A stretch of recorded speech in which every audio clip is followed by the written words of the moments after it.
네, 여러분들 반갑습니다. 예, 오늘 조금 늦게 시작합니다. 네, 오늘 좋은 소식들도 있고 여러 가지 전반적인 공천 이후의 상황들 여러분들과 좀 같이 얘기를 나눠볼까 합니다. 민주당이 공천 시끄러운 건 사실이었어요. 근데 여러분들 당연히 개혁은 시끄러운 거고 혁명은 피를 흘리는 거죠. 민주당이 저는 솔직하게 말씀드릴게요. 제가 이재명 당대표가 공천을 직접 하신 건 아니겠지만 그래도 민주당의 공관위가 공천을 시작할 때 이게 될까 했어요. 저는. 그 제가 여러분들에게 방송에서 너무 한 번에 이렇게 몰아붙이면 이게 잘못하면 이재명이 흔들리지 않을까라고 생각을 했어요. 근데 아시다시피 뭐든지 개혁과 혁명은 한 방에 빠르게 해야 된다는 걸 제가 이번에 처절하게 느꼈어요. 저는 이재명 당대표가 너무 성급하지 않나라는 생각을 했는데 이렇게 하지 않으면, 그러니까 한마디로 뿌리를 뽑지 않으면 잔존 세력이 존재한다 그러면 결국은 그게 또 분열의 씨앗이 된다라는 생각을 했습니다. 근데 이게 되더라고요.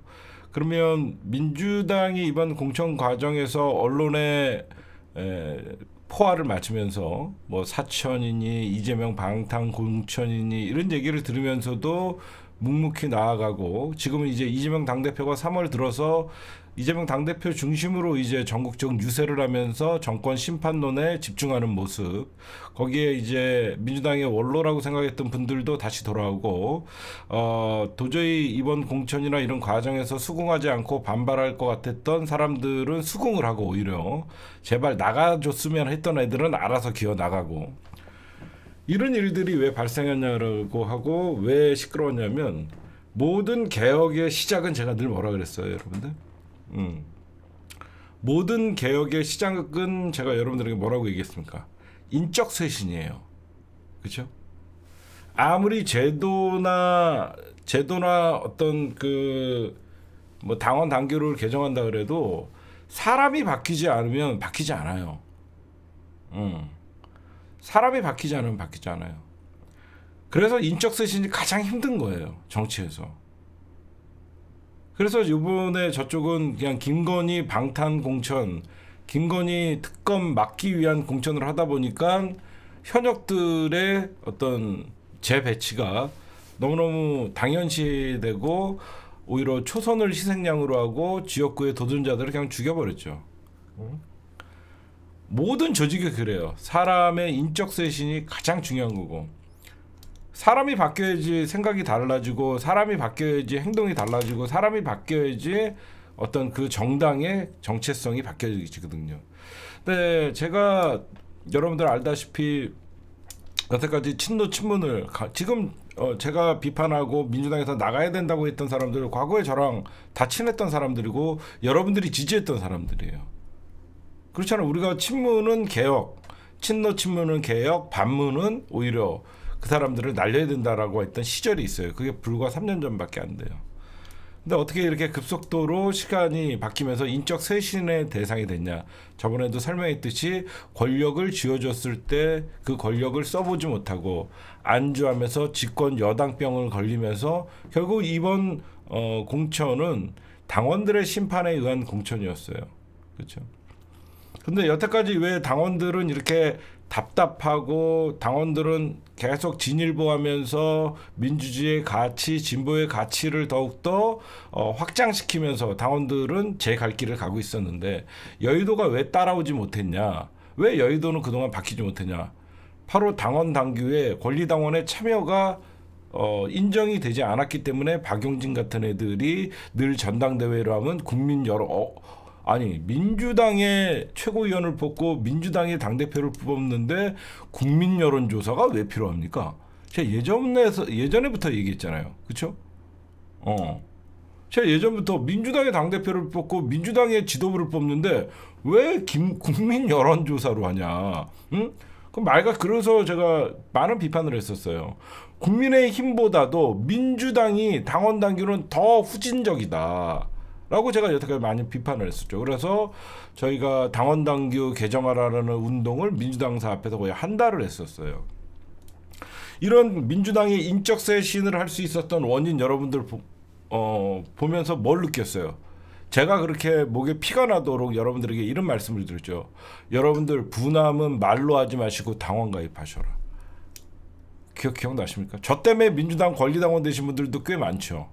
여러분들 억울하고 분하면 우리가 할 수 있는 것은 권리당원이 돼서 내 지역구 내가 투표를 해서 바꾸는 방법밖에 없다.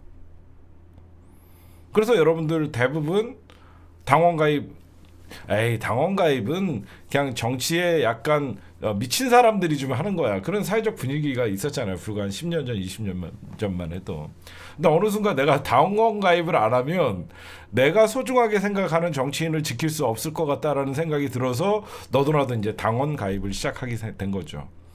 그래서 여러분들 아마 지금 당원 가입 뭐 대부분 권리당원에, 그러니까 처음에는 일반 당원 가입이고 당비를 6개월 이상 내게 되면 권리당원으로 승진되고, 그 권리당원에서 이제 또 자기 지역구의 국회의원과 어떤 그 뭐죠, 그 궁합이 맞으면 또 대의원에 추천받아 갖고 대의원도 되는 거고요. 그래서 여러분들이 보시면 시사타파의 어떤 시청자들이나 그런 분들은 거의 권리당원 가입률이 엄청나게 높은 방송이에요. 그래서 딴 건 몰라도 제가 한번 떠들으면 그래도 어떤 영향력이 가는 게, 뭐 어중이 떠중이들 들어와 갖고 채팅하는 방이 아니라, 이 방은 여러분들이 봐도 전혀 민주 진영의 유튜브나 여기저기 다녀봐도 우리 방송만큼 현명하고 합리적인 어떤 지지자들의 어떤 채팅창이 없잖아요. 그렇죠? 그러니까 여러분들이 굉장히, 제가 어떤 극단적인 어그로를 끌면서 어떤 자극적인 방송을 통해서 시청자들을 유입하는 게 아니라, 저는 제가 욕을 먹더라도 민주당이 지금 이렇게 가면 안 되고 우리 지지자들이 선거에 이기기 위해서는, 물론 제가 뭐 여러분들보다 뭐 선구자적인 어떤 해안이 있거나 그런 건 아니죠. 그나마 제가 저보다 연배가 많으신 분들도 많고 그러지만, 제가 이 여러분들보다 어떻게 보면 작게는 정치적인 어떤 직접적인 현장에서 제가 더불어시민당이라는 정당에 참여도 했었고, 정말 이 총선이라는 그 국힘당과의 싸우는 것은, 정말 민주당과 국힘당이 격돌하는 것은 가장 그 진보의 강자들과 국힘당, 대한민국의 기득권 세력들과의 싸움이라서, 둘 중에 하나는 죽는 싸움이라서 늘 치열하게 살아왔고 늘 치열한 과정을 지켜보면서 선거공학적, 그리고 정치공학적, 그리고 시민의 마음들을, 대중적인 마음을 잃는 거에 대해서는 제가 좀 늘 여러분들과 소통하고 그러다 보니까 그런 거는 제가 여태까지 좀 잘했던 것 같아요. 때로는 나 혼자 잘났다고 하면서 정치 분석을 한다 그러면서 나 혼자, 여러분들 안녕하십니까, 시사타파의 심층 분석입니다. 1번 다다다다다다다, 2번 다다다다다다, 3번 다다다다다, 끝 가 이러면 졸라 재미없어. 그렇잖아. 나 혼자 뭐 잘났다 그래갖고 뭐 정치는 이렇게 해갖고 어려운 말 써가면서 막 이러면 되게 힘들거든요. 근데 때로는 여러분들이 깜짝 놀랄 만한 심층 분석과 취재를 해갖고 여러분들에게 알려드리지만, 지금 여러분들의 마음을, 왜, 나도 여러분들과 똑같은 지지자니까, 똑같은 지지자의 입장에서 지금의 이런 순간은 여러분들 되게 답답하죠. 그러면서 저는 왜 그런 제 인지도나 제 시청자들과 어떤 그 소통을 많이 늘렸었냐면, 물론 그 소통을 하다가는 나가이 짐싸이 뭐 이러면서 때로는 저도 좀 기분이 나빠질 때도 있고, 여러분들도 제가 하는 말에 상처를 입을 때도 있고, 그런 순간들이 있지만, 그럼에도 불구하고 구독 취소했다가 또 들어와 주시고, 또 선거 이기면 또 으쌰으쌰하고, 그런 분들이 지금 많이 남아 있어요, 제 방송에는. 그래서 그러다 보니까 제 방송에 그런 분들이 많이 남아 있다 보니까 민주 진영의 유튜버라고 하는 어떤 그 채팅창에서 느끼지 못하는, 좀 여기 오면 여러분들이 아마 고향에 온 느낌, 뭔가 이 안정감을 저희 방송에 들어오면 느낄 수 있다라는 그런 분들이 되게 많아요, 여러분들. 그렇죠. 여기서 채팅하면 뭔가 우리 편 안에서 우리가 무엇을 해야 될지 방향이 잡혀지고, 내가 혼란스러울 때 이 채팅창 안에서 얘기하다 보면 뭔가 그 마음의 안정이 오고, 그런 분들이 찾아오는 방송이에요. 그래서 저는 지금은 그러니까 시간대 이제 총선이 한 달이 안 남았어요. 그러면 딴 거 없어요. 윤석열의 국민적인 평가는 끝났죠. 윤석열의 국민적인 평가는 이미 끝났습니다. 그럼 윤석열의 국민적인 평가가 끝났음에도 불구하고 윤석열의 어떤 저런 민생 토론회나 한동훈의 얼치기 없는 저런 자기들 어차피 국힘당 찍을 애들 모아놓고 저런 선거 유세하고 조중동이 가세하고 검찰이 비례 위성정당 노릇을 하면서 3.15 부정선거 이후에 초유의 관권 선거를 버금게 하는 이런 기울어진 운동장에서 총선을 치르고 있죠. 그럼에도 불구하고 우리는 이런 모든 것들을 뚫고 이 선거에서 이기는 모습이 더 통쾌하고 이러니까 민주진영이 강하다 이런 얘기를 하죠. 다만 제가 늘 걱정하는 게 어느 순간부터 유튜버들이라는 사람들이 생기면서 이 누구에게 총질을 해야 될지 민주당의 안에 샅샅이 들여다보면 나쁜 것들이 왜 없겠습니까? 그렇죠? 이재명 당대표 어떤 체제 안에서도 부족한 점이 있는 것이고 아쉬운 점이 있는 것이고 다 그래요. 근데 뭐든지 내 아내의 잘못을 자꾸 찾다 보면 그게 더 나빠 보이고 그게 더 짜증나다 보면 오히려 지지층 안에서 더 분열이 되고 그런 거를 가장 조심할 때예요. 지금은 미우나 고우나 민주당 지금 어떻게 해서든지 이번 총선은 윤석열 심판 선거로 저렇게 어떤 끌고 나가려는 이재명 당대표의 모습을 보면 애처롭잖아요. 허구한 날 눈만 뜨면 수박 타령 허구한 날 조국 가고 앉아있고 이런 사람들이 일도 이번 선거에 도움이 안 되는 거예요. 그렇잖아요. 우리가 한동훈 욕하기도 시간이 모자르고 윤석열 심판하기도 모자르고 박갈기 하기도 모자른데 그 시간에 조국 욕하고 앉아있고 수박 타령하고 있고 이제 수박 웬만하면 다 이제는 수박 보기가 힘든 민주당이 됐잖아. 그렇잖아. 옛날은 민주당 문을 이렇게 열면 씨발 다 수박밭이네. 어떤 새끼가 파란색이야. 대부분 막 민주당이라는 대문을 열었더니 전부 수박밭이야. 이 전라도 말로 웜에 환장하겠네. 경사도 말로 우야꼬 왜 다 빨가노? 왜 다 미쳐버리는 거야. 근데 요즘은 어때요?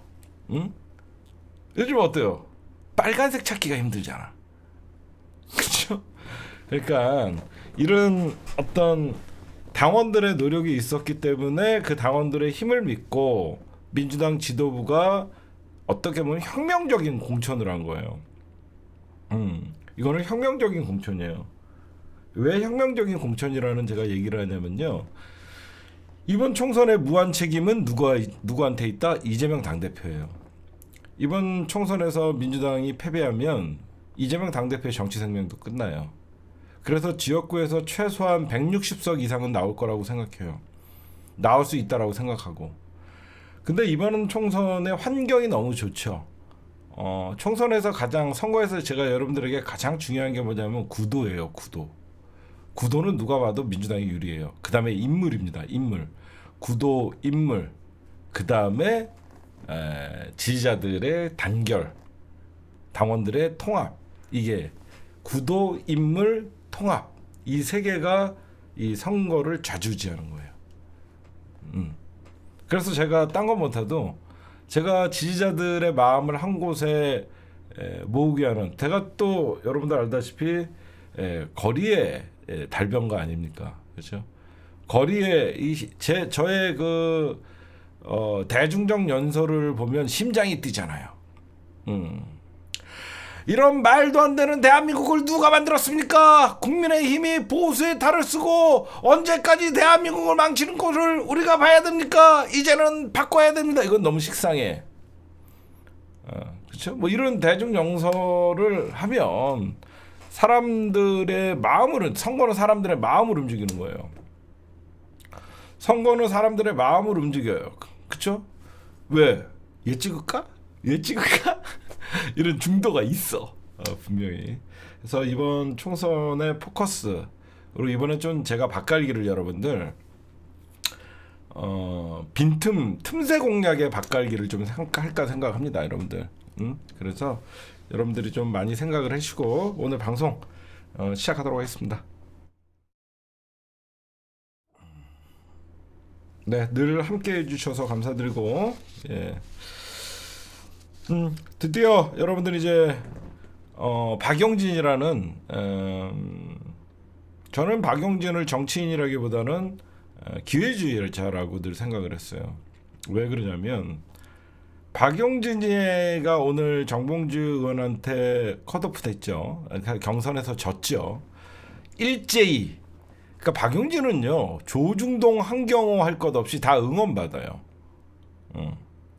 조중동 한경호 할 것 없이 다 응원받아요. 희한합니다. 박용진이 마치 훌륭한 정치인인데 친명에게 밀려서 횡사했다라는 어떤 기사들이 대부분 나옵니다. 박용진이라는 정치인은 어떻게 보면 통진당 출신이에요. 통진당은 저는 나쁜 정당이라고 생각하지 않습니다. 통진당이 위헌정당으로 어떤 박근혜 정부에서 위헌정당으로 위헌 심판이 그러니까 헌재에서 위헌 심판 청구가 돼갖고 정당이 해산됐지만 박근혜가 해산시키고 싶었던 그런 정당은 박근혜를 가장 강하게 싸웠던 정당이라고 생각해요. 근데 우리나라는 어느 순간부터 우리 민주 진영이 나중에 꼭 극복해야 될 게 있어요. 통진당이 종북 정당이라서 해산시킨 게 아니라 대한민국에서 친일 세력들과 반민족주의자들에게 가장 회초리를 들었던 정당이기 때문에 그 정당을 없애고 싶었다라는 게 오히려 바른 말이죠. 제가 보면. 그렇죠? 저는 우리 민주 진영에서 박용진이 민노당 출신이라고 욕하는 거는 저는 그거는 동의하지 못합니다. 민노당 출신이 뭐가 나빠요? 민노당 출신이 도대체 왜 욕을 먹어야 되냐고요. 저는 적어도 민주당 처음에 정치를 시작할 때 민노당에서 시작했다는 그 정신은 저는 더 오히려 높게 삽니다.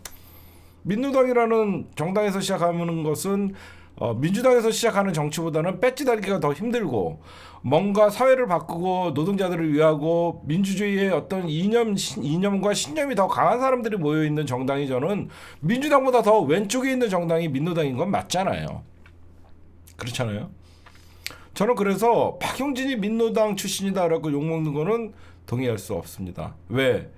어느 순간부터 우리가 민노당 하면 종북 프레임이 씌워져 있고 우리 스스로가 레드 컴플렉스에 걸려갖고 아니야 이렇게 돼버린 거죠. 그걸 넘어서야 되는데 저는 우리 민주 진보 진영의 어떤 과제라고 생각합니다. 그러다 보니까 한동훈이가 이번에도 나와서 계속 종북 타령하고 빨갱이 타령하는 겁니다.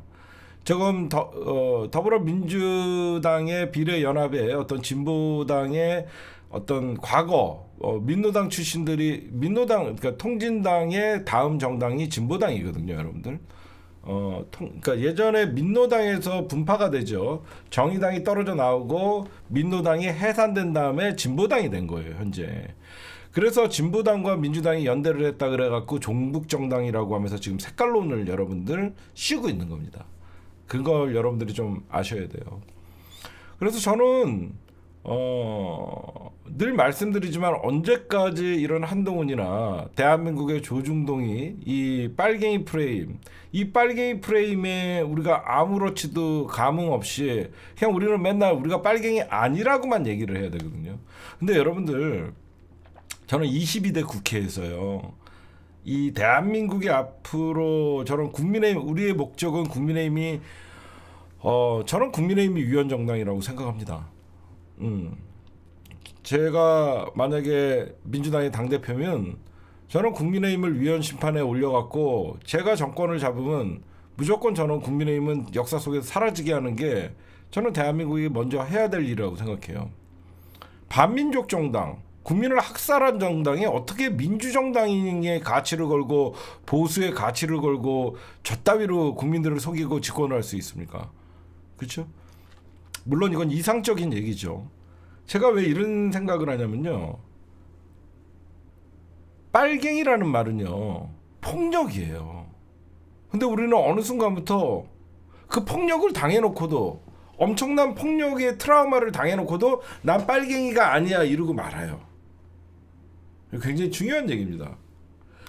우리가 빨갱이라는 말은 해방 이후에 이승만이 권력을 잡기 위해서 북한과의 남한의 단독 정부 수립하는 거에 반대했던 민족주의자들과 민주 인사들을 탄압하기 위해서 좌익 빨갱이 몰이하면서 신탁통치 반탁통치 운동을 하면서 미국의 편을 들고 북한과의 어떤 그 절대 우리 민족의 분단은 안 된다라고 하면서 그때부터 시작된 게 빨갱이 몰이잖아요. 그 해방 이후에 시작됐던 그 빨갱이 몰이가 6.25가 터지면서 결국은 좌익 척결이라는 어떤 보도연맹 사건으로 이어졌던 거거든요. 여러분들 제주 4.3 사건에 엄청난 우리 국민들, 자국민들이 희생됐죠. 이승만 정부에서. 그렇죠? 왜 그런 일이 발생했어요?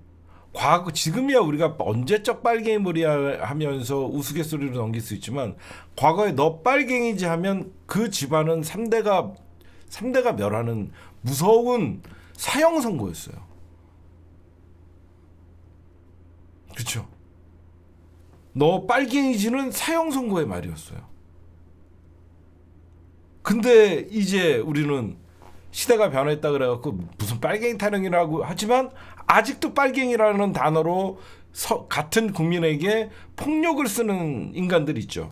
저는 22대 국회에서는 반드시 반민족 행위자들에 대한 척결법, 역사를 우리나라 여러분들 맨날 국민통합 어떤 정부가 들어서든지 국민통합을 외쳐요.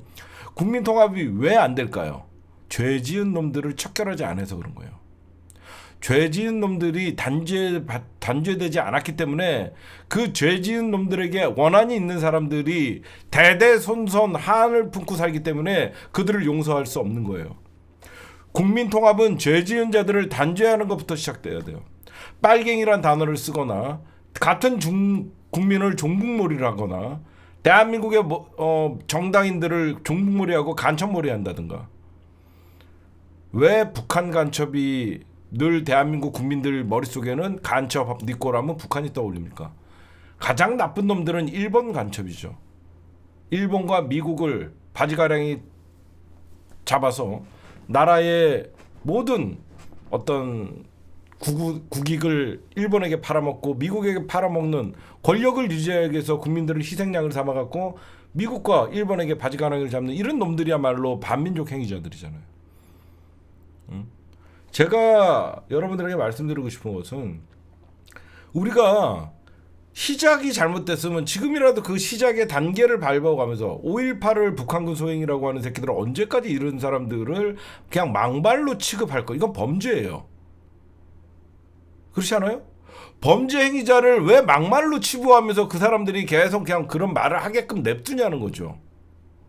이런 범죄를 분명하게 5.18은 민주화 운동이라는 대한민국의 지금 정부에서도 이미 끝난 역사적 평가예요. 5.18은 민주화 항쟁이었다. 5.18 항제. 국가 기념 행사가 정해진 5.18 행사에 북한군이 쳐들어와갖고 뒤에서 조정했다고 얘기하는 거는 국가적 행사 자체를 역행하는 그런 발언들은 범죄죠. 그런 범죄자들을 왜 우리는 그냥 망발이라고 하면서 그냥 넘겨줍니까? 독일이 2차 세계대전의 전범국가로서 패망한 이후에 그 이후에 나치를 추앙하는 사람들은 지금도 엄하게 다스리고 있어요.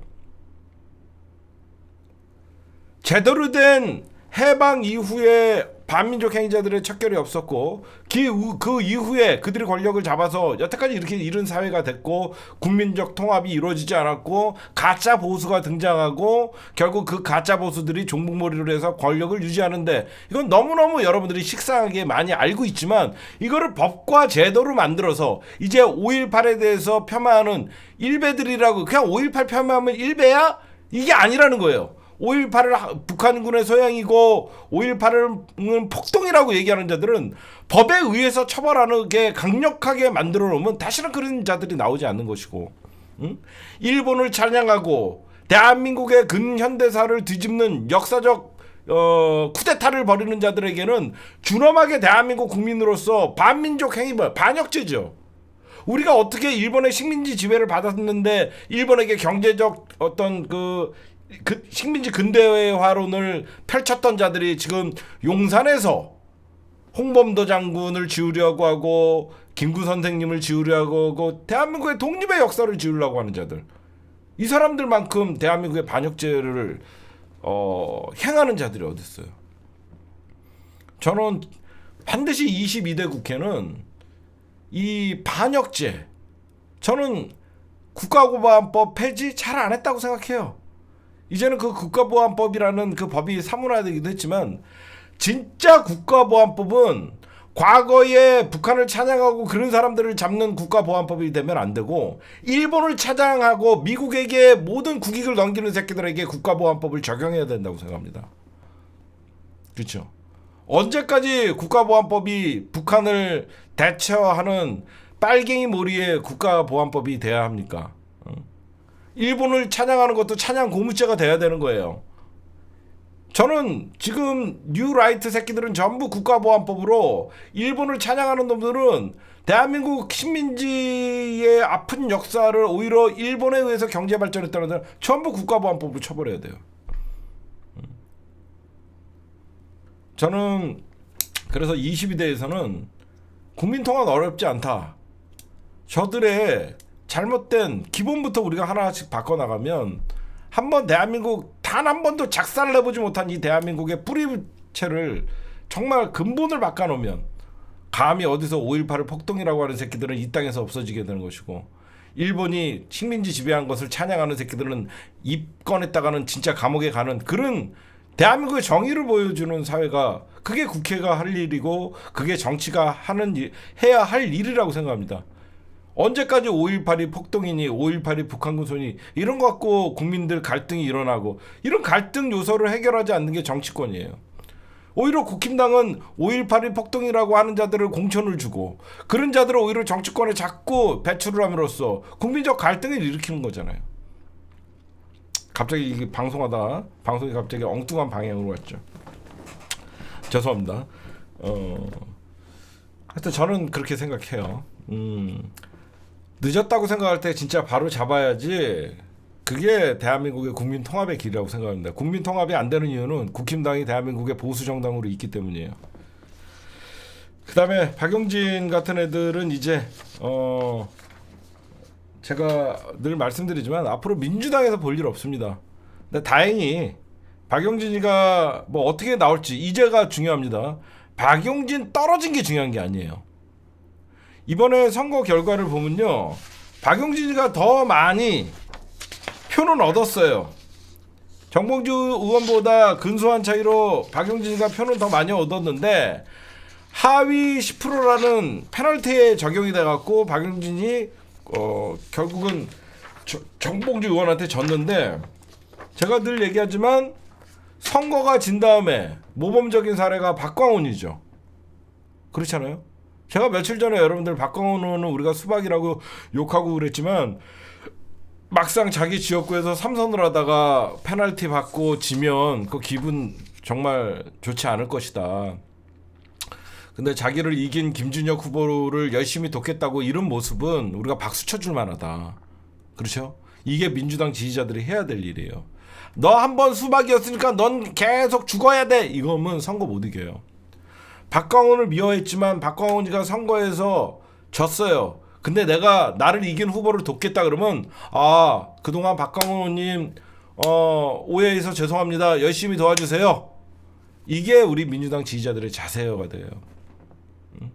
저는 그렇게 생각해요. 그래서 이번 강북을도 정봉주 의원이 박용진을 이겼지만, 박용진이가 지금부터 적극적으로 자기가 가지고 있던 조직들을 정봉주 의원을 도울 수 있도록 전폭적인 지지를 하냐 아냐의 그 모습을 봐야 되고, 정말 아름다운 패배를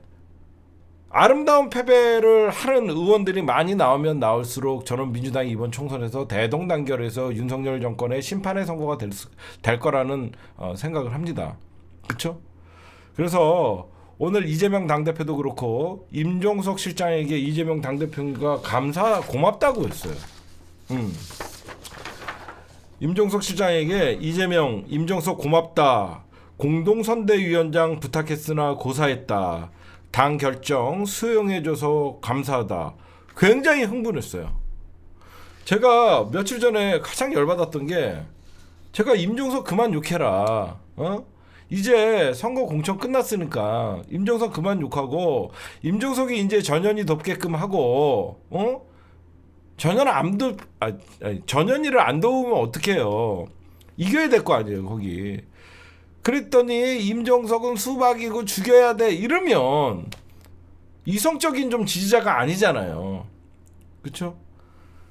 제가 그랬잖아요. 임종석 제가 공동선대위원장에 끌어들여야 된다.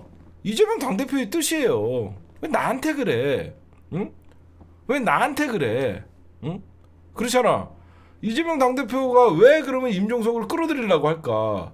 누가 봐도 이번 선거는 단결이 중요하고 통합이 중요하기 때문에 우리끼리 안에서나 임종석이 인기 없지만 그래도 임종석이라는 정치적 이미지와 호남에서 갖고 있는 포지션 그리고 어떤 문재인 대통령 시절의 어떤 비서실장 운동권의 어떤 그 상징적인 여러 가지 임종석이를 끼안으면 이재명 당대표가 나쁠 게 없잖아요. 그렇죠?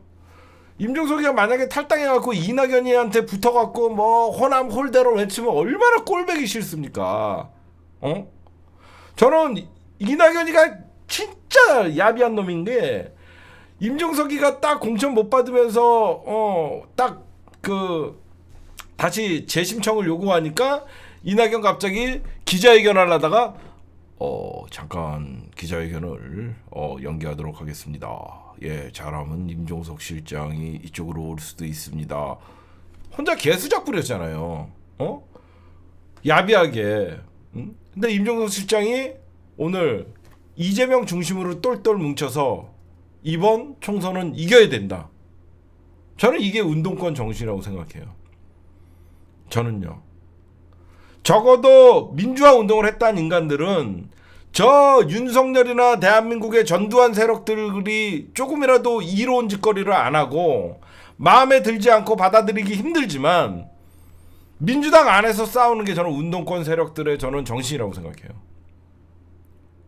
그렇죠? 응?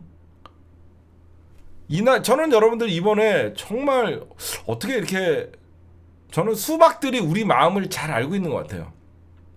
저는 수박들이 우리의 마음을 잘 알고 있는 것 같아요. 왜 그러냐면 여러분들 수박들 중에서도 썩은 수박이 있고 좀 파라다가 빨개지는 수박이 있었고 빨갛게 익어가는 수박들도 있어요. 수박도 여러분들 좀 당도가 달랐어요. 그 수박이 너무 익어갖고 썩어 문드러졌던 새끼들은 저건 좀 버려야 되잖아. 그렇잖아. 수박도 팔에다가 점점 물 들어갖고 빨간 놈이 되는 거 있고 너무 익어 처먹어갖고 해쳐먹어갖고 골마 터진 새끼들 수박이 썩으면 어떻게 해요? 갖다 버려야 되잖아. 딴 것까지 옆에 썩잖아. 근데 이번이 나는 너무 이 수박들 중에서 정말 이 새끼는 좀 나갔으면 좋겠던 놈들 있잖아. 다 나가졌어. 어떻게 저는 그래도 이번에 나간 이낙연이나 서른이나 이상민이나 어떤 그 홍영표나 김종민이나 이원욱이나 조홍천이나 전해숙이나 이런 사람들이 선당우사 했다라고 생각해요. 진짜 선당우사 했다라고 생각해요. 니들이 당을 위해서 떠나준 게 얼마나 고마운지. 나는 예전에 선당우사는 항상 그 정당에만 남아있는 게 선당우사라고 생각했는데 나가는 것도 선당우사라는 거를 알려준 게 나가는 것도 선당우사라는 걸 알려준 게 이낙연과 똘마니들이야. 썩어있는 애들은요, 썩어있는 애들은 계속 민주당에 남아있으면 악취만 풍겨요. 여러분들 저랑 아마 비슷한 생각이 나지 않았어요? 쟤는 좀 나가주지 남지 말고. 진짜 그런 애들 다 나갔어. 진짜 그게 선당우사였어. 저거 쫓아내지도 못하고 그렇다 그래갖고 우리가 너 나가 싫어 아 좀 나가 웬수야 일도 도움이 안 되는 새끼야 싫어. 근데 알아서 나가주고 신당 차리고 알아서 이렇게 알아서 어디 가서 삽을 구했는지 알아서 무덤 파고 쥐들 들어갈. 그쵸? 지금 이낙연 호남 출마한다 그래갖고 쥐 무덤 묘자리 제가 묻힐 묘자리는 광주입니다. 그래도 제 고향에서 묻히고 싶습니다. 광주에다가 무덤을 파겠습니다. 지 묘자리를 지금 광주에다 파는 거야. 왜 그러냐면 지금 새로운 미래가 여러분들 3%가 나올 것 같아요. 응? 새로운 미래는 절대 3%안 나와요. 민영배를 이낙연이가 이길 수 있을 것 같습니까? 절대 못 이겨요. 절대 못 이깁니다. 제가 여러분들 전해숙이는 1년 전 아무도 전해숙에게 관심이 없을 때 전해숙은 쟤는 공천 못 받으면 바로 나간다. 어떻게 이렇게 저의 예견이 1도 틀리지 않는지. 그냥 컷오프 되자마자 나갑니다. 나갔어요. 그쵸? 저도 이제 새로운 미래에서 좀 껄쩍대다가 결국은 어디를 가냐? 제 저러다가 이제 국힘당 입당해요. 제 저러다가 국힘당 입장해요. 다 여러분들 새로운 미래는 국힘당 입당하는 과정의 그 전초전이에요. 그래서 저는 이번 그렇잖아. 우리가 만약에 안 나가고 버텼으면 너무너무 속상했지만 진짜 웬만한 여러분들 이제 민주당이라는 우리가 문을 활짝 열었을 때 너무 눈이 파란빛이 돌다 보니까 빨간색이 찾기가 힘들어. 과거에는 빨갰는데 공천 탈락하면서 빨간 게 분홍색이 돼 있잖아 지금. 얼굴이 이렇게 그 힘도 없고 메가리도 없고 과거에는 지가 제일 어떤 새끼가 더 빨갛나 대결하듯이 납작 엎드려야 됩니다. 역풍을 조심해야 됩니다. 민주당의 어떤 이런 발언은 저희 민주당의 뜻이 아닙니다. 맨날 바보 같은 짓 했잖아. 응?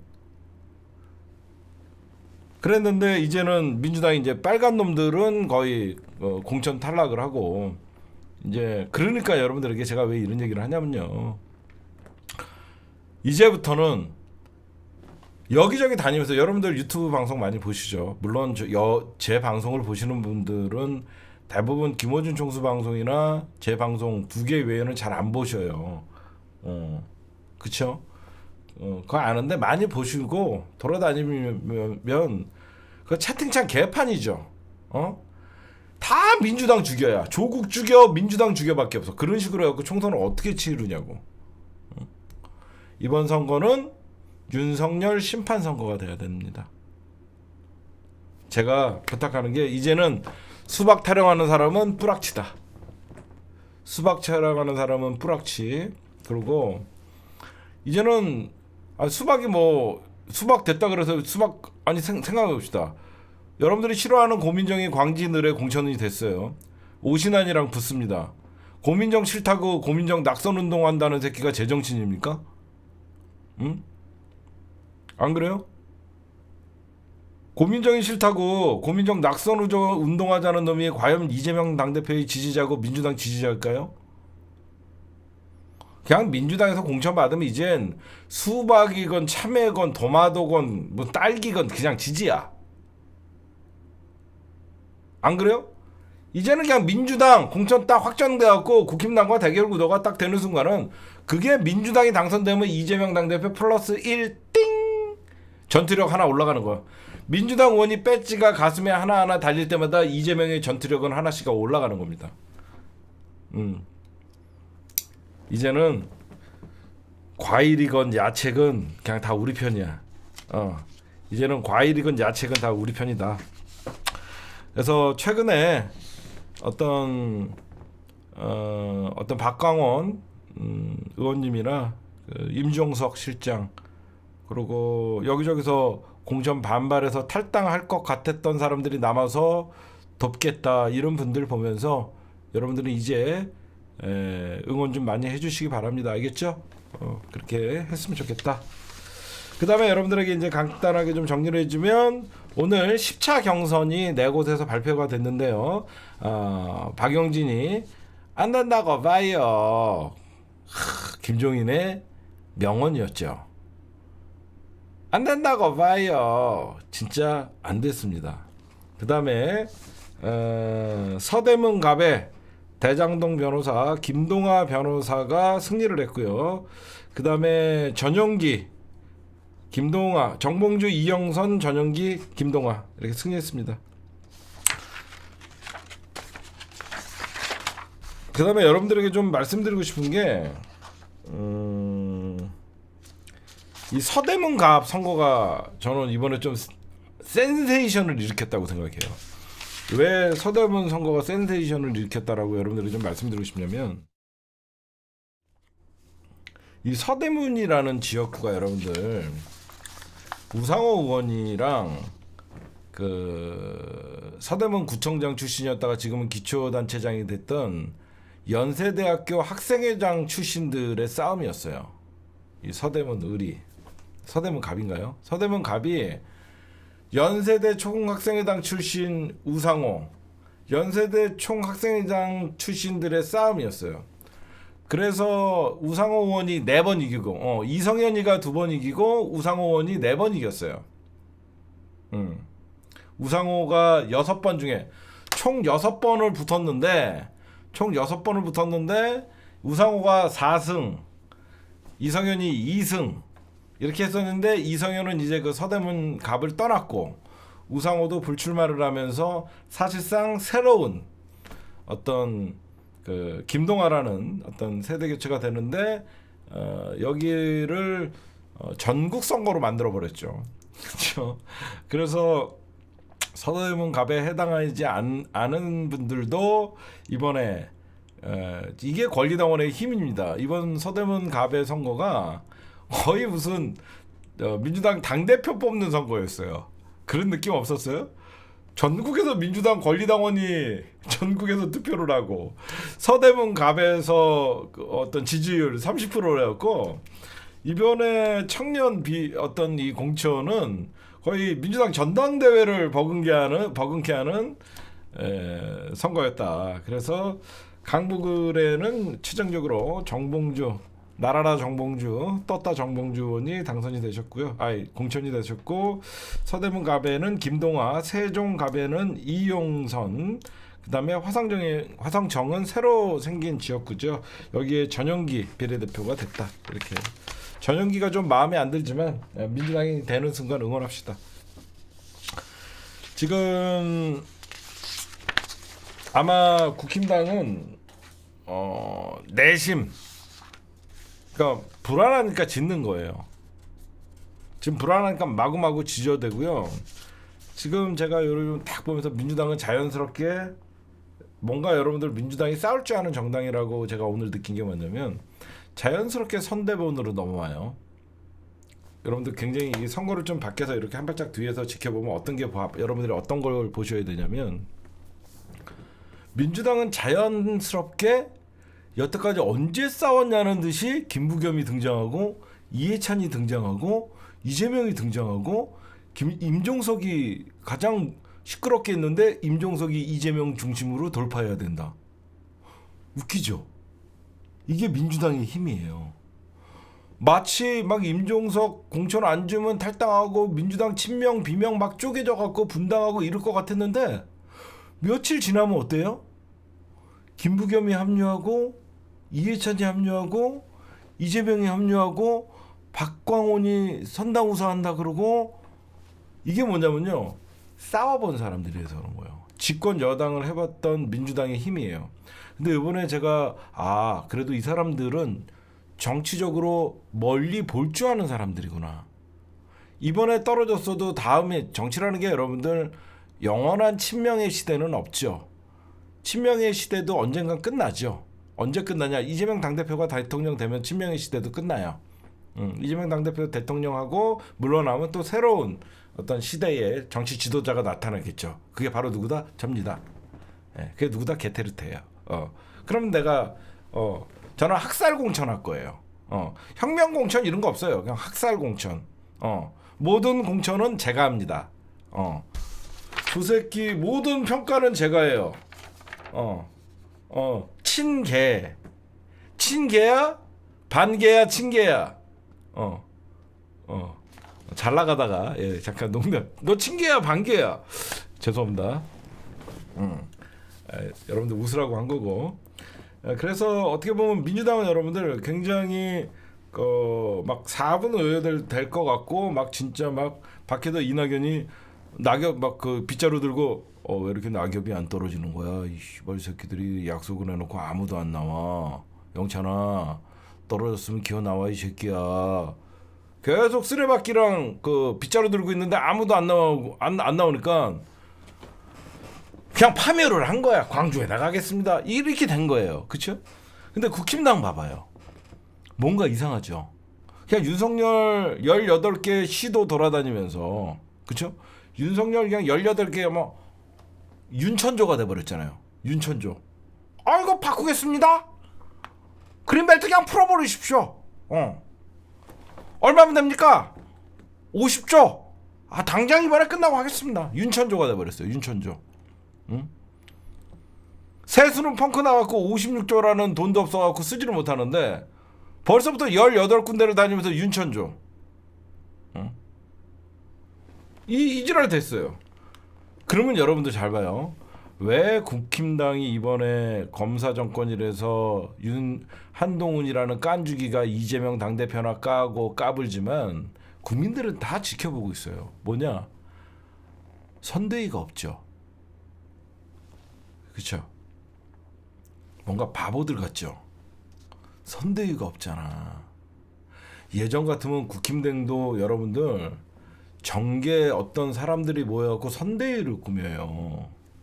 선대위를 꾸며갖고 국힘당의 지지세를 규합해갖고 선거를 이끌어 가거든요. 근데 여러분들 잘 보시면 한동훈이가 지가 선대 본부장 겸 당대표 겸 비대위원장 겸 국민의힘 비례 공천장 자겸 이렇게 하는 거죠. 정치 인사들이 모여들지 않는 거예요. 왜 그럴까? 검사들은 정치인들을 믿지 않죠. 모르는 거죠. 민주당은 막 분열되고 막 밖에서 조중동이 그냥 막 석유 붓고 그래도 그냥 탈당할 것 같고 분당할 것 같고 그냥 이재명 친명만 남을 것 같았는데 어느 순간 용광로가 돼서 여기저기서 윤석열 정부의 심판론을 제기하고 있고 저쪽은 저희 공천은 깨끗합니다. 조용합니다. 예, 저희 공천은 시스템 공천이라서 시스템 맞지. 김건희 살리는 시스템이니까. 저쪽은 조용한 것 같지만 다들 내심 어때요? 그래 총선 끝나고 니네가 다 책임져라. 다 총선 끝나고 니네가 책임져라. 이런 거죠.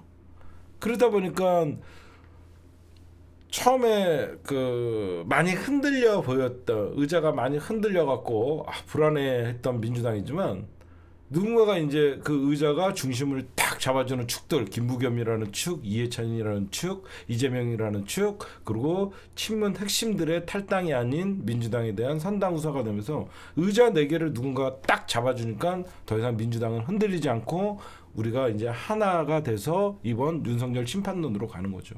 저쪽은 선대본 자체가 없잖아. 그렇죠? 선대본 자체가 없잖아. 선대본 자체가 없다는 건 뭐예요? 그냥 한동훈 개인기로 돌파하고 싶다는 거예요. 그러면 선대본 자체가 없다는 말 니꼴 그 이면에는 어떤 게 있냐? 이번 선거에서 책임질 마음이 없다라는 거죠. 가장 중요한 거예요. 국힘당에서 그래도 오랫동안 정치한 사람들은 이번 총선이 어렵다는 걸 알기 때문에 굳이 한동훈과 같이 선대위에 합류해서 내가 그 책임을 지고 싶지 않은 거죠. 그래서 선대위 자체가 없는 거죠. 이제 이해가 가세요? 선거가 굉장히 국힘당이 이길 분위기고 완전 좋다 그러면 너도나도 한동훈 돕겠다 그러면서 선대위가 꾸려져 갖고 으쌰으쌰 할 텐데 그 누구도 선대위에 합류한다는 소리가 없잖아요. 그러니까 여러분들이 그러다 보니까 지금 수도권은 제가 분명하게 말씀드릴게요. 국힘당 수도권 지금 이번에 수도권이 124석인가요? 123석인가요? 지금 수도권에서 전멸할 겁니다. 제가 평소에 했던 얘기가 있어요. 아무리 국민들을 아무리 바보로 개돼지로 봐도 갑자기 오이 하나가 2,000원이고 파가 한 단에 8,000원이고 이러면요 못 살겠다예요. 제가 늘 말씀드리지만 결국 선거는 경제 문제예요. 이 경제를 파탄시킨 이 윤석열 정부 비토가 얼마나 심한 줄 아십니까? 모든 기본적인 물가가 엄청나게 상승을 하면 물가가 상승하니까 어때요? 가장 직격탄이 자영업자들의 밥값이 올라가는 거예요. 지금 식당에서 10,000원짜리 메뉴를 볼 수가 없잖아요. 과일을 못 사서 저는 과일 주스를 먹어요. 솔직히 과일 살 돈이 없어서 과일 주스를 먹는 게 아니라 까기 싫어서 그냥 사과 먹고 싶으면 사과 주스, 오렌지 먹고 싶으면 오렌지 주스, 배 먹고 싶으면 배 주스 이런 거 먹으면 돼요. 그거 언제 귀찮게 뭐 칼 들고 이렇게 언제 깝니까? 그렇죠? 감 먹고 싶으면 감 주스, 감귤 주스. 수박 먹고 싶으면 수박 주스. 주스는 싼가요? 덩어리보단 싸잖아. 하여튼 결국은 먹고 사는 문제, 자영업자 폭망하고 있죠. 이자 못 버티고 있죠. 너도나도 여기저기서 못 살겠다가 아우성이죠. 지금 가계부채 폭발 직전이죠. 자영업자 부채 폭발 직전이죠. 기업들 도산하고 있죠. 일자리 줄어들죠. 윤석열 혼자 개소리하고 다니죠. 천조 풀겠습니다. 윤천조. 하여튼 이런 것들을 보면 선거가 여러분들 아마 수도권은 적어도 수도권은 민주당이 압승을 할 거예요. 수도권에서 민주당이 지난번에 106석인가 아마 이겼을걸. 제 말 맞나요? 제 기억에 수도권에서 민주당이 123인가 4에서 106개를 이겼는데 이번에 수도권에서 민주당이 110석을 저는 얻었으면 좋겠어요. 수도권에서 민주당이 110석을 얻고 호남 전체 이기고 28석 먹어버리고 그다음에 낙동강 벨트 그다음에 충청도 이쪽 공략하면 지역구에서 160석 가능해요. 지역구에서 희망사항이죠. 근데 그렇게 할 수 있도록 그렇게 하면 되고 하여튼 여러분들 이제는 친명 비명 수박 타령 이제 하지 맙시다. 알겠죠? 부탁드립니다 여러분들.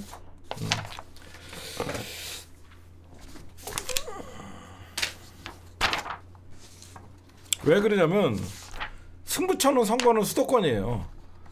선거는 승부처가 수도권인데 정부 심판이 53, 정부 지원 41. 벌써 이렇게 10% 이상 차이 난다는 것은 수도권에서는 민주당이 이길 수밖에 없고 지금 비례대표 투표는 국민의 미래에게 31% 하겠다.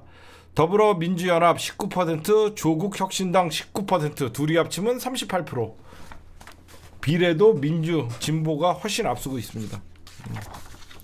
지금 조국 신당을 공격하는 자들에게 제가 얘기 좀 할게요. 조국은 공격의 대상이 아니에요. 그냥 김어준이랑 제가 밉다. 진짜 이재명 당대표를 생각한다 그러면 이번에는 그런 식으로 선거하면 안 돼요. 조국을 적으로 만들어갖고 좋을 게 뭐가 있습니까? 조국 장관님이 무슨 이렇게 어디 가서 이렇게 유언비어 좀 얘기하지 말고 조국 신당은 지역구에 후보를 내지 않습니다. 조국 혁신당은 지역구에 후보를 내지 않아요. 자꾸 무슨 지역구에 후보 내니 그 말 같지도 않은 내각제 씨부리는 인간들도 있고 조국 장관님이 4년 중임제를 개헌안을 만들었던 사람입니다. 좀 알고 씨부리십시오. 여러분들 다 알고 계시죠? 문재인 정부 때 4년 중임제 개헌안을 실무적으로 만들어갖고 국회에 보냈던 사람이 조국이에요. 응? 어디서 갑자기 말 같지도 않은 조국 장관님이 그래서 비례대표를 신청했어요. 응? 조국 장관님이 비례대표를 신청했어요. 그리고 여러분들 조국의 현상에 대해서 제가 좀 말씀드릴게요. 근데 저는 몰빵하는 사람들 욕 안 합니다. 이번에 몰빵하실 분들은 몰빵하세요. 왜냐면 그런 분들이 있어야지 또 전략적 투표가 됩니다. 다시 한번 반복하면 어제 제가 그런 말씀을 드렸어요. 지난 선거는 민주당의 공천에 반발을 하면서 만든 정치 공학적에 민주당 반발에 홧김에 만든 정당이 열린민주당이었어요. 그렇죠? 홧김에 만든 정당이 열린민주당, 급조된 민주당이었죠. 그러니까 민주당과 분명히 합의되지 않은 열린민주당이라는 정당이 사실상 탄생을 했고 조국은 민주당에 들어오고 싶어도 못 들어오는 처지가 있어서 오히려 민주당에서 조국 신당을 이해한다는 얘기를 한 거예요. 분명히 다르죠. 지난번에는 분명히 당대표였던 이해찬 대표가 열린민주당 만들지 마라 그랬었고, 이번에는 조국 신당이 나오는 걸 보면서도 이재명 당대표가 끌어안지 못해서 조국 신당에 같이 연대해서 싸우자라고 얘기를 한 거죠. 그럼 왜 지금 이 시기에, 왜 지금 이 시기에 저는 이대로 가면 조국 혁신당이 더불어민주연합보다 비례 선거에서 많이 나올 가능성이 있어요. 거의 비슷하게 나올 가능성이 있어요. 왜 그러냐면 이미 많은 사람들이 지난번 어떤 몰빵을 우리가 외치고 민주당에 투표할 때는 민주당이 일단은 많이 이겨야지 국힘당과 비교되니까 우리가 그 몰빵을 주장을 했지만, 그 17석 중에 10석을 가지고 나간 자들이나 민주당이 어떤 그 이후에 앓는 후유증을 보면서 많은 사람들이 이 새로운 비례대표 선거가 민주당에만 유리한 게 아니었구나라는 생각을 했을 거예요. 그래서 똑같은 선거제도예요. 2020년에 있었던 똑같은 선거제도이기 때문에 이제는 사람들이 민주당 비례연합에 어떤 사람들이 들어오냐를 보기 시작한 거예요. 그렇죠? 여러분들이 보시면 어떤 사람들이 이번에 공천을 받나 이제 보기 시작한 거예요. 그러다 보니까 누가 봐도 조국 혁신당에는 정말 우리의 목적은 윤석열 정부의 조기 퇴출이잖아요. 정말 박은정 검사, 차규근 검사, 이규영 검사, 막 이런 사람들, 신장식 변호사 들어오면서 여러분들이 아마 깜짝 놀랐을 거예요. 너무 우리의 목적은 윤석열을 조기에 해산시키는 건데, 지금 더불어민주연합은 라인업조차도 지금 만들지 못하고 있고 20명 중에서 이제 이거는 제가 보면 좀 싸움이 일어날 것 같아요. 지금 보니까 시민사회에서 어떤 4명을 추천을 했는데 지금 민주당이 반대했어요. 모든 민주당이 결정권은 민주당이 갖고 있거든요. 민주당이 좀 경제 전문가나 민생 전문가들을 좀 추천해달라라고 했는데, 물론 시민당 후보들 몇 면을 보면 제가 보면 노동운동하시고 시민운동하셨던 훌륭하신 분들이에요. 근데 민주당이 요구했던 경제 전문가들이나 민생 전문가들이나 소상공인 전문가들이나 이런 분들이 아니라 오히려 시민사회 단체에서 좀 투쟁력이 강한 사람들이 지금 뭐 진보당의 후보 시민사회에 추천을 받았다는 것이죠. 그래서 민주당이 이번에 그거를 일단 반대를 해서 그 시민사회 추천목이 바뀔지 어떨지는 좀 모르겠어요. 이 공천 일단은 비례 후보의 라인업이 완성이 안 됐기 때문에 지금 많은 사람들은 생각해봐요. 내가 이 정당을 민주비례연합을 지지하고 싶어도 누가 나올지 모르니까 마음에 잠정 보류가 있을 거 아닙니까? 근데 여기는 아직 1번 타자부터 20번 타자가 누군지 몰라요. 근데 이쪽은 1번 타자부터 와 이렇게 되니까 사람들의 마음이 일로 쏠리는 거죠. 이쪽도 이제 어느 정도 라인업이 갖춰지면 그런데 오히려 라인업을 갖췄는데 제가 왜? 라는 사람들이, 어이없는 사람, 용해인 같은 애들이 막 앞번호에 끼어 있으면 찍기 싫은 거죠. 그렇죠? 제가 보면. 그래서 민주당이 이번에 시민사회나 민주당이 비례연합에 많은 사람, 제대로 된 사람들이 들어와야 된다는 거예요. 우리가 한번 경험을 했단 말이야. 조정훈이 같은 애들한테 한번 당한 경험이 있기 때문에 비례연합에 이상한 애들이 들어올 경우에는 저것들 민주당 아니잖아. 나가서 또 기본소득당 차리고 저 나가서 또 진보당 차리고 그럴 바에 우리가 거길 왜 찍어. 적어도 조국은 우리의 적이 아니라 윤석열과 가장 크게 싸워줄 사람인 걸 라고 하면서 사람들이 이쪽으로 가는 거죠. 마음이. 그래서 제가 여러분들에게 이런 얘기를 하는 거예요. 이번에 왜 저에게 몰빵을 외치지 않냐라고 비판하는 사람들 스스로 가슴에 손을 대고 지난 선거에서 당신들이 뭐라고 했는지 한번 생각을 해봐라. 그렇게 몰빵을 외친다 그러면서 4년 동안 비판하던 나를 이제는 당신들도 과연 지난번에 전략적 투표하자라고 떠들진 자들이 본인들의 소신을 지키고 있는 건가 맞냐. 그건 여러분들이 좀 생각을 해보시고, 왜 조국 신당에 바람이 부냐. 조국은 사람의 마음을 움직였거든. 적어도 윤석열을 싫어하는 사람들은 그동안 조국 장관이 윤석열 정부에게 어떤 짓을 당했는지 대신 싸워주고 싶은 마음이 들 정도로 분노를 했거든. 그래서 제가 이런 얘기를 하는 거예요. 한간에 조국 장관을 키워주는 게 김어준과 개총수와 무슨 박시영과 새날이다 이런 얘기가 있는데 제가 무슨 힘이 있습니까? 그냥 고작 7,000명, 8,000명, 10,000명 들어오는 방송에서 제가 알아서들 여러분들 이번에는 투표하라 그래갖고 제가 무슨 힘이 있습니까? 조국 혁신당을 키워주는 거는 윤석열이에요. 여러분들 왜 이렇게 생각을 못해요? 조국 윤석열과 한동훈이 개지랄을 떨면 떨수록 검사 독재 정권을 심판하고 싶은 마음이 그런 윤석열과 맞섰던 검사들이 있는 조국 혁신당에게 마음이 갈 수밖에 없는 거예요. 조국 혁신당의 최대의 선대본부장은 윤석열과 한동훈이에요, 여러분들. 저랑 김어준 총수가 아니에요. 물론 제가 김어준 총수랑 저를 한데 묶어갖고 얘기하면 거부감이 드는 분들도 많겠죠. 물론 비교 대상이 안 되죠. 김어준은 메이저고 저는 마이너지만 제가 이번에는 나도 내가 지난번에 선거가 아니라 이번 선거를 보면 조국에게 뭔가 해주고 싶거든. 응? 그렇죠?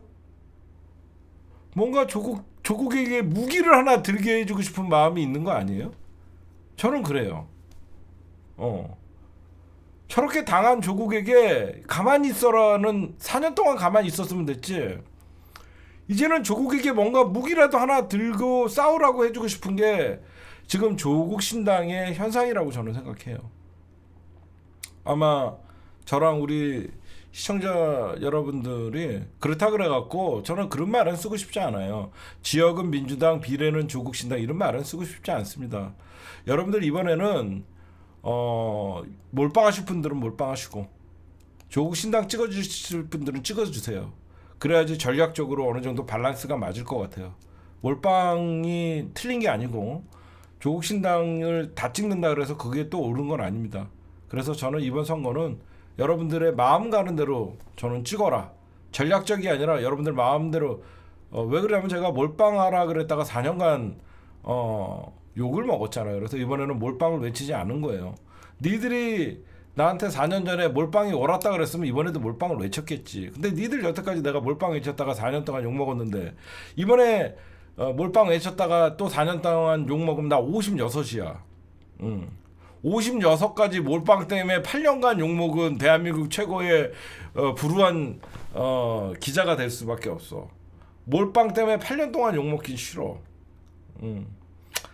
제 마음은 그렇다. 조국에게 뭔가 무기라도 하나 들게 해주고 싶다라는 얘기하고 이제 여러분들은 이제 선거가 남았죠. 이제 기호 5번의 전쟁 싸움이에요. 이제 요거는 좀 제가 화제를 전환해서 여러분들 이제 귀가 좀 쏠깃한 얘기를 좀 하나 드릴게요. 이제 비례 5번의 전쟁이에요. 그게 무슨 말이냐? 비례 5번의 전쟁이다라고 이게 뭐냐? 누가 봐도 여러분들 이제 비례 투표 지난 당에는 민생당이 3번이었죠. 이번에는 여러분들 더불어민주당과 국민의힘이 국민의 이 정당이 비례 후보를 내지 않으니까 1번, 2번은 없습니다. 비례 찍을 때 1번, 2번은 공란이에요. 그러면 3번은 당연히 민주당 아니면 국민의힘이에요. 여러분들. 그거는 의심하면 안 돼요. 민주당이 결국은 어떤 불출마 선언한 자들이나 컷오프 된 자들 뭐 이렇게 해갖고 민주당이 3번 아니면 4번을 받기 위해서 옮겨갑니다. 그럼 민주당이 3번이 될지 민주당이 4번이 될지 국민의힘이 3번이 될지 결국 이제 3번 4번은 민주당 아니면 국민의힘 빼놓고 현재 5번은 누구죠? 현재 5번은 정의당의 녹색정의당이 6석을 갖고 있어요. 심상정이 6석이에요. 왜 5번 안에가 중요하냐면 선거운동할 때 여러분들 비례 선거운동할 때 여러분들 비례는 5번 이렇게 하면서 한 손으로 하는 거랑 이게 5번이 넘어가면 비례는 7번 이거 이상하지? 그래서 선거는 5번의 전쟁이 되기 필요한 거야.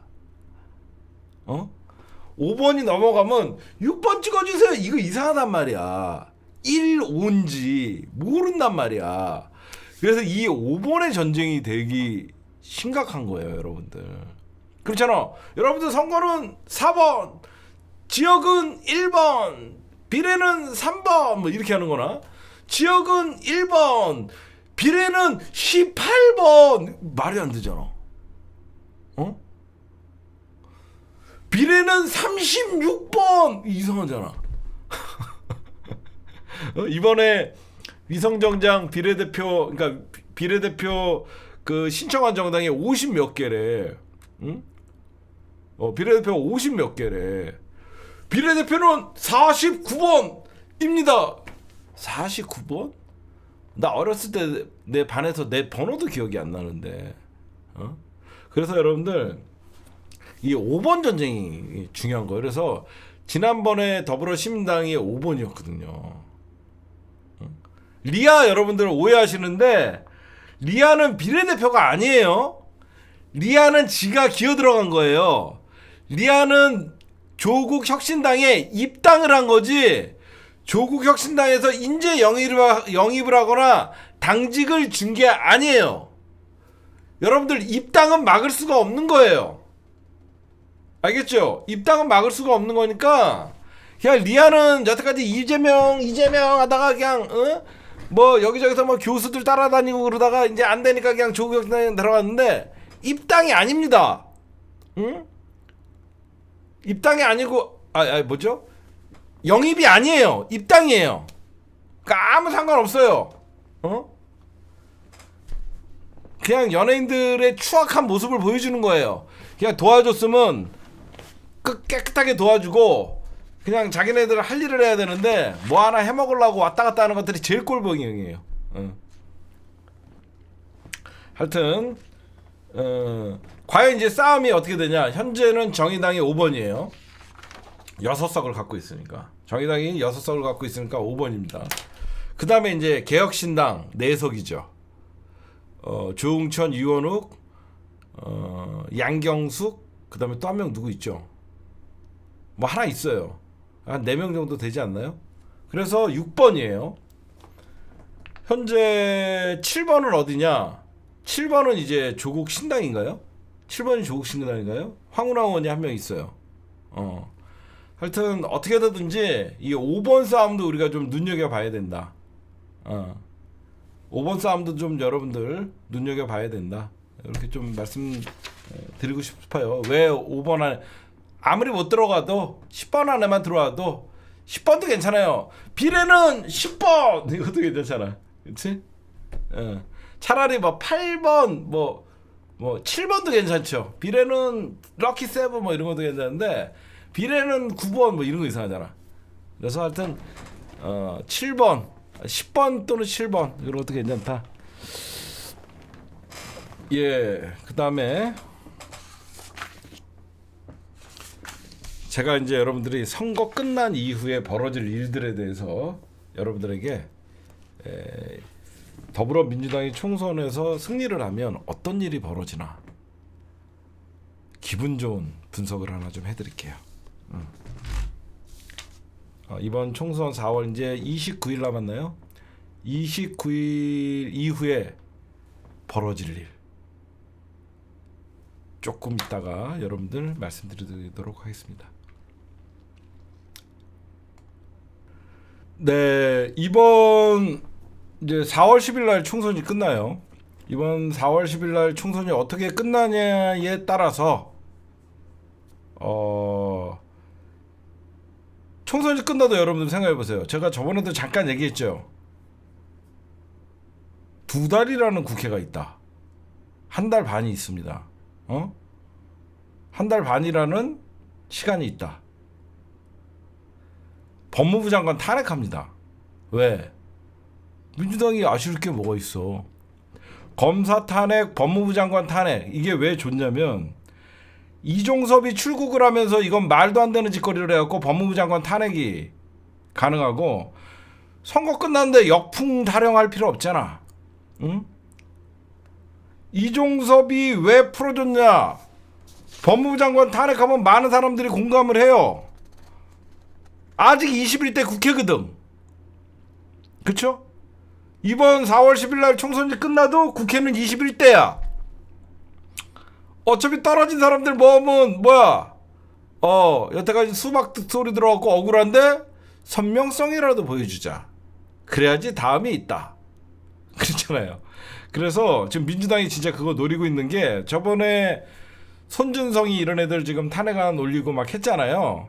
이번에 법무부 장관 이종섭 출국의 범인 해외 도피로 이번에 정권 심판론을 총공세를 하면서 지금 뭐냐, 여러분들이 요걸 보셔야 돼요.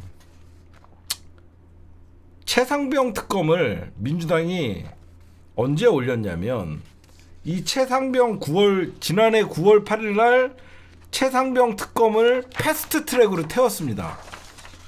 그 패스트 트랙을 태웠는데, 이 최상병 특검이 돌아오는 날이 언제냐? 4월 2일이에요. 4월 2일 날부터는 최상병 특검에 대해서 여야가 표대결을 할 수가 있어요. 근데 4월 10일 날 총선이니까 당연히 투표는 총선 이후로 물러나겠죠. 그쵸? 4월 2일 날은 총선 한창 때니까 국회에서 투표는 못하고 물 건너갔죠.